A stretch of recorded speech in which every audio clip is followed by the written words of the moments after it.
മുടനരെ നോക്കി പോടാ ഞൊണ്ടിന്ന് വിളിക്കുന്നത് ഹ്യൂമർ അല്ല. അതൊക്കെ ഇപ്പം ബോഡി ഷേമിംഗ് എന്ന് പറയുമ്പോൾ എനിക്ക് സന്തോഷമാണ്. ഞാനൊരു ചാനലിൽ പ്രോഗ്രാം ഇരിക്കുമ്പോൾ അത്തരം കോമഡി വരുമ്പോൾ ഞാൻ മാർക്ക് ഇടില്ല, പട്ടപ്പൂച്ചിട്ട് വയ്ക്കും. അപ്പോൾ ഞാൻ ജഡ്ജസ് ആയിട്ടിരിക്കുമ്പോൾ അവരുടെ ടെൻഷൻ അതാണ്. അടുത്തിരിക്കുന്നവരെ കാക്കെ കുരങ്ങെന്നൊക്കെ വിളിച്ചു കഴിഞ്ഞാൽ ഞാൻ മാർക്ക് കുറയ്ക്കും എന്ന് പറയും ഞാൻ ആദ്യമേ. നിങ്ങൾക്ക് ചിരിപ്പിക്കാൻ വേറെ ഒന്നും കിട്ടാത്തതുകൊണ്ട് അടുത്ത് വയ്ക്കുന്നവരെ കളിയാക്കൂ. ഇത് കേട്ടോണ്ടിരിക്കുന്നവൻ്റെ മക്കൾക്ക് വിഷമം വരത്തില്ലേ? ഞാൻ അനുവദിക്കത്തില്ല. അപ്പോൾ അത്തരം ഹ്യൂമർ കുറയണം. പൊക്കം ഇല്ലാത്തവരെ കളിയാക്കുക ഒന്നും ഞാൻ ചെയ്യില്ല.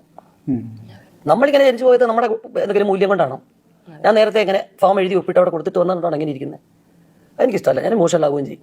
കാരണം ഞാനൊരു തമിഴ് ആക്ടർ, ചെറിയ മാറുകയുണ്ട് അദ്ദേഹത്തിന്, ഫേമസ് ആക്ടറാണ്. ഒരു പടത്തിലെ ഡയറക്ടർ എനിക്കെന്താ പ്രായമില്ല. അപ്പോൾ ഇങ്ങനെ ഇങ്ങനെ കാണിച്ചുകൊണ്ട് അഭിനയിക്കാൻ പറഞ്ഞു. അതേപോലെ കണ്ണിങ്ങനെ വെച്ചിട്ട് ഇങ്ങനെ. പിന്നെ ഞാൻ ഡയലോഗ് കഴിഞ്ഞ് കഴിഞ്ഞപ്പോൾ അയാൾ പറഞ്ഞു എന്നെ പോലെ കണ്ണ് വെച്ച് അഭിനയിച്ചല്ലേ മോളെ എന്ന് ചോദിച്ചു. ഞാൻ പറഞ്ഞു അങ്കിൾ അവർ പറഞ്ഞു അങ്ങനെ. ഇത് ഞാൻ ആഗ്രഹിച്ച ജോലിയൊന്നും ഈ കണ്ണിൽ എനിക്ക് കിട്ടിയില്ല. റെയിൽവേ ഗാർഡായിട്ടും ഡ്രൈവിങ്ങിന് പോലും എനിക്ക് ലൈസൻസ് തരില്ല എന്ന് പറഞ്ഞു. പിന്നെ ഈ കുറവ് എനിക്ക് സിനിമയിൽ പ്ലസ് ആയിരുന്നു.